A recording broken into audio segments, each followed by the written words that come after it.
Oke, eee, mungkin bisa dimulai ya dengan pembicara pertama, yaitu Teh Anissa Julia Chandra. Waktu dan tempat saya persilahkan, Teh.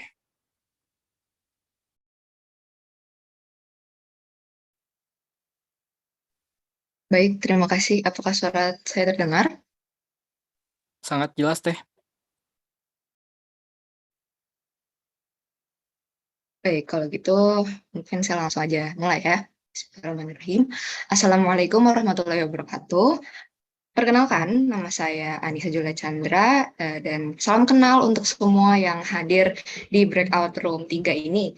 Terima kasih telah meluangkan waktu dan menyediakan waktunya untuk hadir di webinar ini.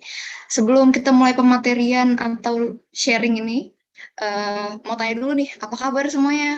Boleh dong dijawab di kolom chat. Apa kabar? Apa kabar?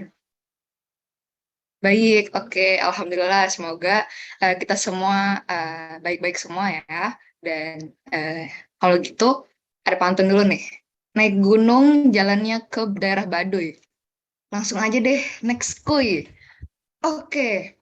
Nah, ini adalah materi yang akan dijelaskan, atau mungkin kita diskusi ya, kali ya, lebih ke sharing-sharing aja.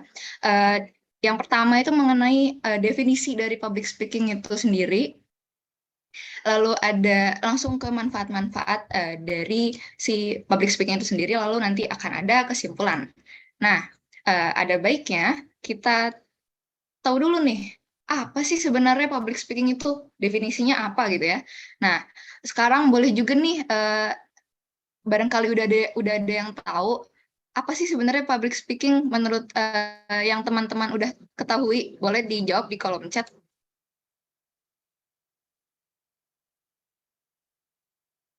Berbicara di depan halayak ramai, betul banget, Kak Renaldi.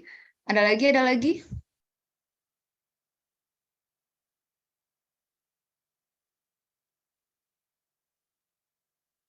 Oke, sambil komunikasi langsung di depan umum. Sip, sip, betul banget nih. Oke, kalau gitu langsung aja dijelaskan ya. Jadi public speaking itu adalah seperti yang udah teman-teman ketahui, berbicara, menyampaikan informasi di depan halayak ramai atau orang banyak gitu. Nah, jenis-jenis public speaking ini ternyata beragam teman-teman.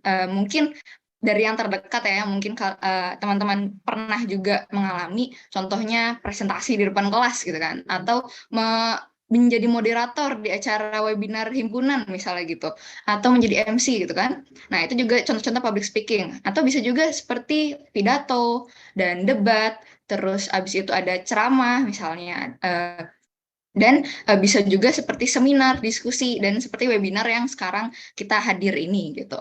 Nah, tetapi ternyata ada beberapa atau ada 5 kunci gitu ya dari public speaking yang bisa kita explore gitu. Nah, yang pertama ini soal mengajak, karena di dalam public speaking itu biasanya kita persuade orang gitu. Persuade orang untuk mengajak, contohnya mungkin kalau misalnya kita contoh di pidato kali ya, seperti yang teman-teman tahu di zaman dulu tokoh-tokoh kemerdekaan perjuangan gitu, itu kan banyak yang orasi yang mengajak orang lain untuk semangat gitu kan, untuk memperjuangkan kemerdekaan. Nah, itu adalah contoh dari public speaking. Lalu ada juga berbagi. Nah, seperti yang ada di buku Pak Rizky yang berjudul Speak to Captivate, beliau mengutip dari Leaders In di tahun 2016, Simon Sinek itu mengatakan bahwa you have to show up to give gitu. Jadi bisa diniatkan public speaking itu untuk memberikan sesuatu, berbagi gitu, berbagi informasi, berbagi ilmu apapun yang teman-teman miliki gitu. Nah, lalu selanjutnya ada berekspresi. Jadi kita bisa mengekspresikan diri nih, menunjukkan bahwa siapa sih kita sebenarnya melalui public speaking itu. Lalu selanjutnya adalah memberi pesan. Memberi pesan ini, jadi ada sebuah penelitian gitu dari Bibi dan Bibi itu, dia berkata bahwa seorang pembicara itu akan menyampaikan pesannya lebih baik lagi atau menyampaikan materinya lebih baik lagi ketika memahami bagaimana karakteristik dari si audiensnya sendiri gitu. Nah, selanjutnya adalah bicara yang dipersiapkan. Nah, jadi public speaking itu tidak asal bicara ya, seperti yang tadi Pak Armin juga sudah menjelaskan bahwa public speaking itu banyak yang perlu disiapkan gitu. Jadi kita tidak bisa asal-asalan gitu. Nah, ada quotes gitu ya. kalau kita gagal mempersiapkan, berarti kita mempersiapkan diri untuk gagal. Nah, itu adalah apa yang bisa kita pelajari dari public speaking, bahwa banyak sekali yang harus dipersiapkan seperti materi, mental, kondisi, dan sebagainya. Gitu.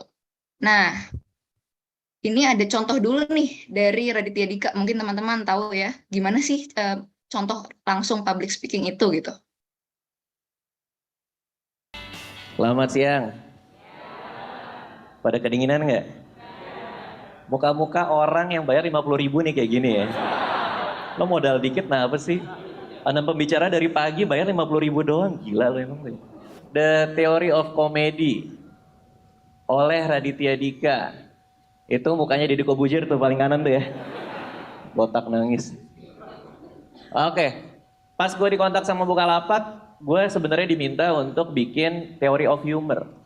Terus gue nanya sama Bukalapaknya, maksud lo Theory of Humor atau komedi? Karena beda. Bedanya apa? Humor itu sifat dan tidak diniatkan. Jadi lo kalau misalnya ketemu orang yang humoris, ya dia masih sifat dia humoris aja gitu. Lagi nongkrong, lagi bercanda sama dia menyenangkan gitu orang. Dan tidak diniatkan. Kadang-kadang ada sebuah hal yang lucu tapi tidak diniatkan, itu kita bisa kategorikan itu sebagai humor. Oke, nah itu dia teman-teman contoh dari public speaking yang bisa kita lihat gitu. Jadi bagaimana sosok Raditya Dika ini dia menyampaikan dengan baik sekali materinya dan disentuh oleh humor gitu ya. Nah itu bisa kita pelajari dari situ bagaimana cara menjadi public speaker yang baik gitu. Nah,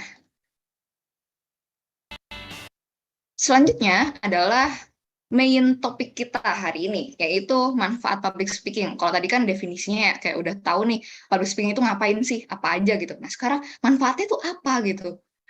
Apa yang bisa kita dapatkan sebagai public speaker untuk melakukan public speaking? Nah, ternyata manfaatnya ini kita bisa semacam bagi ya, menjadi 3 bagian gitu. Yang pertama ada personal benefit atau keuntungan kayak untuk diri sendiri sebagai public speaker.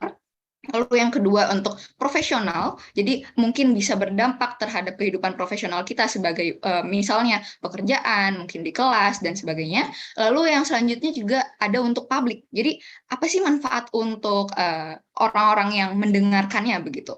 Nah, kita mulai nih yang pertama gitu. Nah, ini lebih ke personal benefit dulu ya. Personal benefitnya itu meningkatkan kepercayaan diri. Jadi public speaking itu bisa meningkatkan kepercayaan diri. Kenapa? Karena semakin banyak kita terpapar exposure untuk tampil di depan umum, maka kita akan semakin merasa bahwa sudah pernah mengalami gitu ya. Jadi kita semakin pede gitu. Nah, selain itu public speaking juga ketika kalian mulai terbiasa bahwa public speaking yang baik seperti ini, dan kalian sudah matang menyiapkan materinya, balik lagi dengan kematangan materi tersebut, kepercayaan diri akan langsung meningkat gitu. Lalu yang kedua, itu adalah mengasah critical thinking. Nah, di sini ini sebetulnya lebih ke proses sebelum public speaking itu terjadi ya. Jadi ketika kita menyiapkan materinya, ketika kita melakukan sebelum pidato istilahnya gitu ya, sebelum memberikan pesan kepada halayak ramai, tentu kan kita berpikir atau menyiapkan materi dulu ya. Nah, itu di dalam menyiapkan materi kita akan memecahkan masalah-masalah apa sih yang ingin kita bawa gitu, apa yang ingin kita bagikan kepada audiens kita gitu. Nah, di sana letak di mana sebagai public speaker akan mendapat manfaat dalam berpikir kritis gitu. Nah, jadi teman-teman bisa nih, misalnya sebelum berbicara gitu ya, itu dianalisis dulu apa saja sih yang ingin saya bawakan dan masalahnya apa saja dan solusinya bagaimana begitu. Lalu selanjutnya manfaatnya adalah meningkatkan kemampuan berkomunikasi. Nah, ini bisa dua ya, nyambungnya bisa ke ranah personal dan juga bisa profesional gitu, dan publik juga bisa gitu. Nah, di sini kenapa meningkatkan kemampuan berkomunikasi? Karena ketika kita melakukan public speaking, itu kita melakukan dua, yaitu verbal dan non-verbal skills ya. Kalau verbal itu seperti kita berbicara dan sebagainya. Lalu non-verbal itu seperti body language, gesture, dan juga bagaimana raut wajah, intonasi, dan sebagainya ketika kita melakukan public speaking. Nah, hal tersebut jika kita melakukannya secara berbicara terus-menerus dan kita latihan terus-menerus untuk public speaking, kita akan menambah kemampuan kita untuk berkomunikasi dengan orang lain. Karena ketika kita public speaking pun kita berkomunikasi gitu dengan orang lain. Seperti contohnya saya sekarang nih, saya sedang berkomunikasi dengan 17 partisipan lainnya gitu ya. Nah, jadi di sini juga dilatih skill berkomunikasi yang akan berdampak kepada personal sendiri secara pribadi, lalu secara profesional misalnya kita akan belajar untuk bernegosiasi dengan orang lain dan sebagainya. Selain itu, belajar juga untuk publik. Jadi orang yang kita ajak bicara atau lawan bicara juga dapat merasakan benefitnya gitu. Lalu selanjutnya yang keempat adalah baik untuk personal branding. Nah ini mungkin personal branding ini luas ya. Bisa sebagai kita sebagai pribadi, siapa sih kita, apa yang ingin kita tunjukkan ke orang lain dan bagaimana diri kita ingin dikenal gitu oleh orang lain. Atau bisa juga mungkin teman-teman yang berjualan, yang memiliki produk atau mungkin memiliki jasa yang ingin dipromosikan melalui public speaking, teman-teman itu bisa ikut mempromosikan, ikut menunjukkan gitu bahwa ini adalah diri saya, ini adalah produk saya nih gitu. Dan melalui public speaking, manfaat tersebut bisa teman-teman dapatkan karena ketika teman-teman membagikan sesuatu melalui public speaking, itu akan berdampak baik gitu untuk respon dari orang lain terhadap branding teman-teman gitu. Apalagi teman-teman yang mungkin yang ada yang mau jadi YouTuber atau selebgram gitu ya. Nah, ini bisa banget nih untuk sebagai ajang promosi dengan public speaking gitu. Lalu yang terakhir nih, manfaatnya adalah mendapat kepuasan tersendiri, self-satisfaction gitu.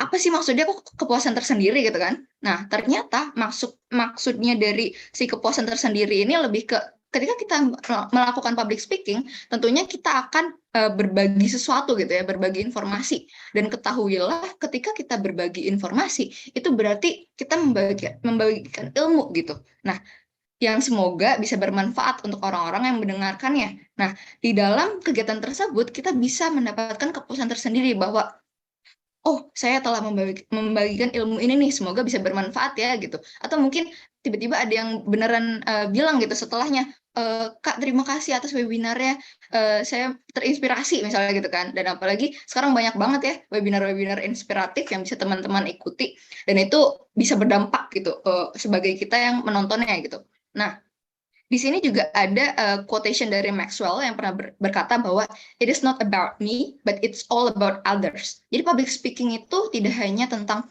diri sendiri sebagai public speaker, tetapi tentang orang lain, tentang teman-teman yang mendengarkan pidatonya atau mendengarkan seminar atau webinarnya itu gitu. Jadi dengan dengan membagikan sesuatu kepada orang lain, kita bisa mendapatkan manfaat untuk diri sendiri dari public speaking itu sebagai self satisfaction gitu ya. Nah, jadi langsung ke kesimpulannya. Ini kita udah mencapai akhir nih. Kesimpulannya adalah bahwa public speaking dari semua jenis public speaking itu memiliki manfaat-manfaat tersendiri dari personal, terus profesional, dan juga untuk publik gitu. Nah, manfaat-manfaatnya seperti yang sudah dijelaskan. Yang pertama, bisa meningkatkan kemampuan percaya diri gitu. Kepercayaan diri kita bisa jadi tinggi gitu, karena terpapar oleh public speaking, terasah gitu ya.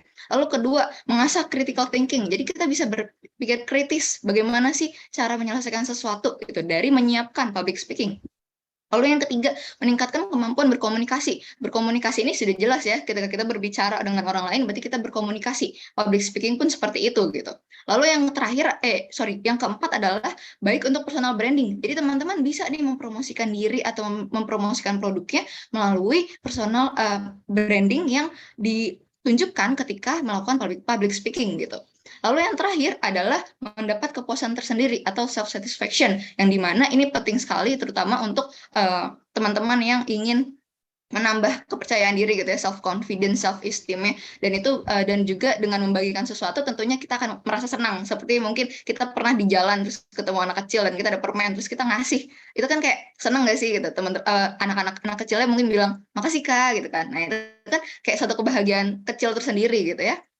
Oke, nah untuk menutup ada quotes nih dari Maya Angelou. yaitu people will forget what you said, people will forget what you did, but people will never forget how you made them feel. Jadi dalam public speaking tidak semerta-merta kita hanya berbicara dan melakukan public speaking, tapi juga terkoneksi dengan orang yang kita ajak bicara gitu ya. Baik, ini adalah referensi yang saya gunakan untuk pematerian atau diskusi hari ini. Dan apakah ada yang ingin bertanya?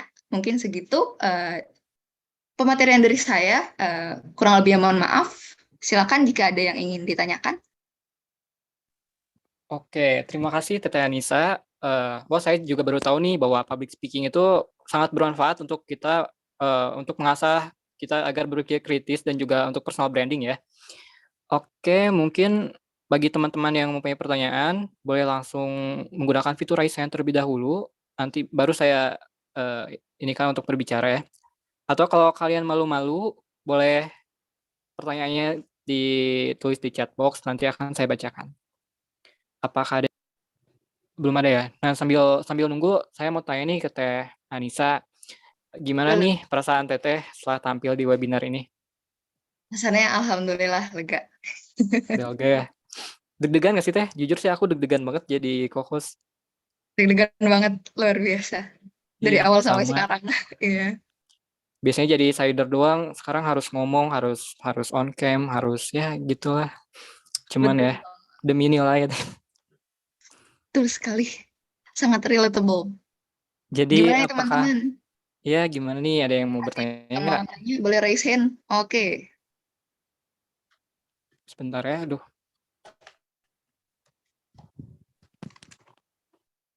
Ada Teh Aisyah yang raise hand nih.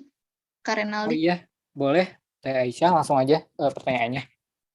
Sebelumnya makasih ya Teh Anissa buat materinya, soalnya ini benar-benar baru gitu buat aku materinya.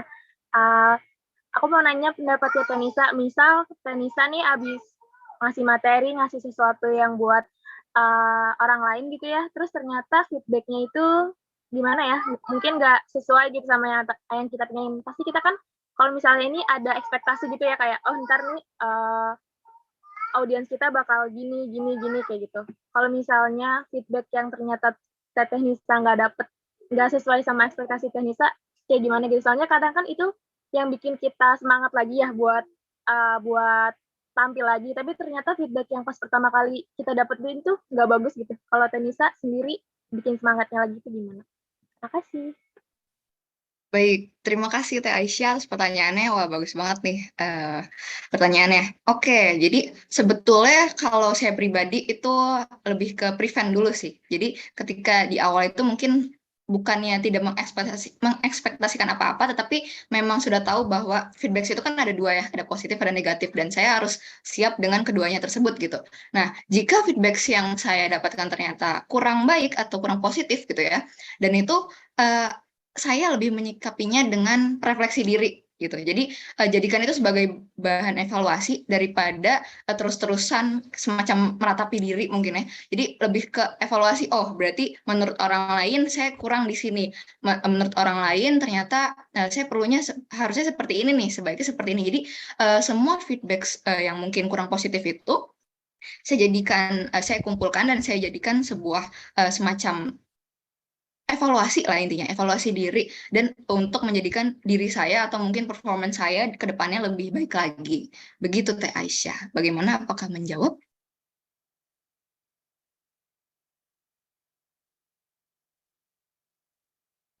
Cukup menjawab, sangat menjawab malah. Soalnya kayak ya berarti emang benar-benar dibuat catatan ke diri sendiri gitu ya, buat improve lagi ke depannya gitu ya.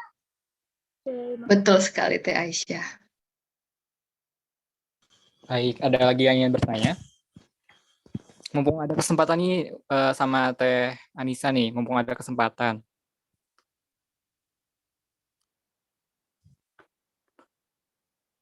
Itu ada di kolom chat box, sebentar ya saya bacakan. Dari Teh Alia Rizkia, bagaimana sih menjadi sosok yang menarik sebagai public speaker, biar orang tertarik kepada bagaimana cara kita public speakingnya, bukan hanya tentang materinya aja yang menariknya. Gimana nih Teh? Boleh langsung dijawab. Baik, terima kasih banyak kepada Alia Rizky atas pertanyaannya.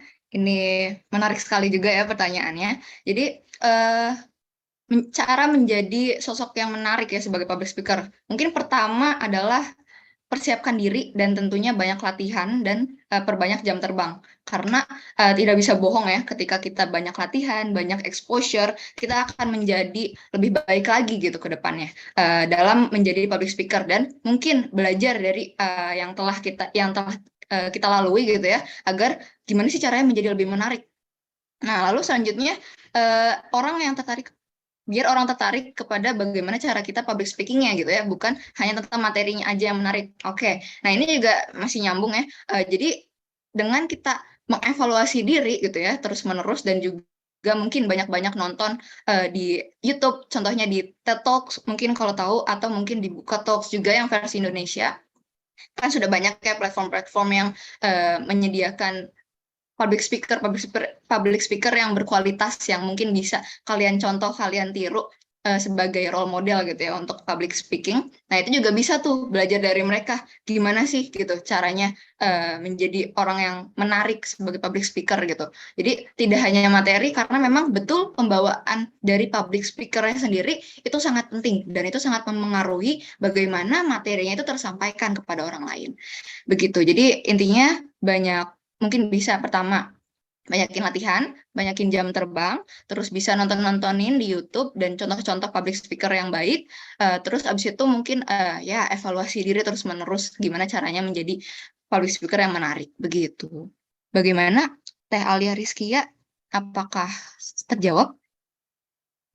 Baik, terima kasih juga atas pertanyaannya. Selanjutnya ada yang ingin bertanya juga Teh dari Abira Ulia Rahma.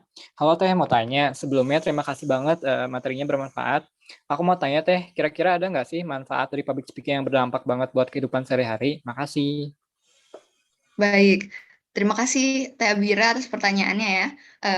Ini ya tentang cerita sehari-hari ya mungkin. Apa sih manfaatnya public speaking yang berdampak banget ya dalam kehidupan sehari-hari? Seperti yang udah dijelaskan sebelumnya soal komunikasi ya, ini sangat berdampak gitu. Karena ketika latihan public speaking gitu, dan itu kita tuh jadi tahu gitu gimana sih caranya berkomunikasi dengan orang lain secara lebih baik lagi gitu. Nah itu juga berdampak banget untuk kehidupan sehari-hari, terutama kehidupan sehari-hari saya gitu. Kayak dulu sebetulnya waktu SMA itu cenderung no banget soal public speaking. Lalu ada bukan kejadian sih, tapi saya mencoba untuk memberanikan diri ikut debat yang dimana di situ ada speech dan public speaking. Lalu saya merasa dari latihan public speaking itu, latihan debat itu berdampak banget ke kehidupan sehari-hari saya, karena saya jadi lebih tahu bagaimana cara berkomunikasi dengan orang lain dengan lebih baik, mengonstruksikan ide yang ingin saya sampaikan ke orang lain, lalu juga terutama ya ketika presentasi nih, kayak kita kan anak kuliahan ya, mungkin Teh Abira juga anak kuliah gitu. Nah jadi latihan public speaking itu bisa berdampak banget ketika kita presentasi di depan kelas, atau mungkin persiapan untuk skripsi, sidang-sidang, seminar dan lain-lainnya gitu kan, dan itu bisa berdampak juga tuh gitu. Mungkin itu sih jawabannya. Bagaimana Teh Abira, apakah terjawab?